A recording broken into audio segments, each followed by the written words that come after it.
Objectif 2 du chapitre sur le marché en situation de concurrence, savoir interpréter des courbes d'offres et de demande ainsi que leurs pentes et comprendre comment leur confrontation détermine l'équilibre sur un marché de type concurrentiel où les agents sont preneurs de prix.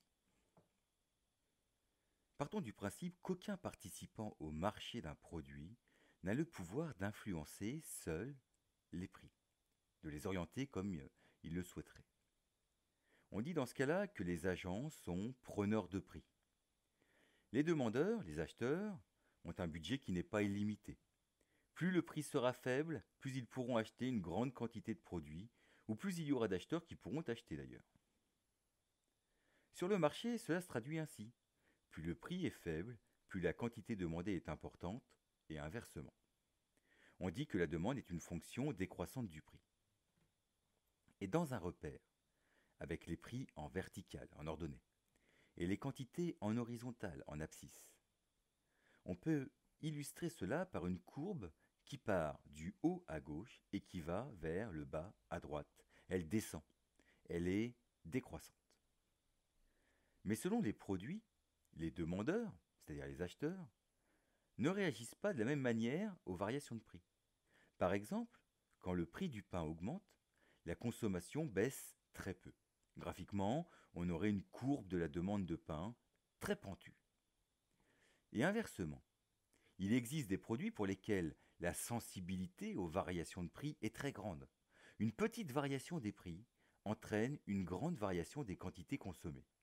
C'est le cas pour certains produits de beauté par exemple. Quand le prix augmente, même peu, les acheteurs diminuent considérablement leurs achats. Et dans ce cas, la courbe est très peu pentue. Du côté des offreurs, quand produire quelque chose n'est pas rentable, quand ça ne rapporte pas à l'entreprise, les entreprises ne produisent pas. Quand produire quelque chose rapporte peu, peu d'entreprises produisent. Quand produire rapporte plus, plus d'entreprises produisent. Et quand produire rapporte beaucoup, beaucoup d'entreprises produisent. Or, cela rapporte de produire dépend des coûts de production, ce que cela coûte de produire, et des prix auxquels se vendent les produits sur le marché. Ainsi, plus le prix d'un produit sur le marché sera élevé, plus il sera intéressant pour une entreprise d'augmenter sa production. Et même, plus il y aura d'entreprises pour lesquelles la production sera rentable et intéressante. Donc, plus le prix est élevé, plus les quantités offertes seront élevées, et inversement. On dit que l'offre est une fonction croissante du prix. Et graphiquement, cela donne une courbe qui va du bas à gauche vers le haut à droite. Elle monte. Elle est croissante. Mais là aussi, en fonction des produits, les variations de prix ne vont pas avoir la même incidence sur l'offre. Il existe des produits pour lesquels une variation du prix s'accompagne d'une petite variation des quantités offertes. Dans ce cas, la courbe d'offre est très pentue. Et il existe des produits pour lesquels une variation des prix s'accompagne d'une grande variation des quantités offertes. Dans ce cas, la courbe est très peu pentue. D'un côté, on a donc des demandeurs qui veulent les prix les plus bas possibles pour acheter le plus possible.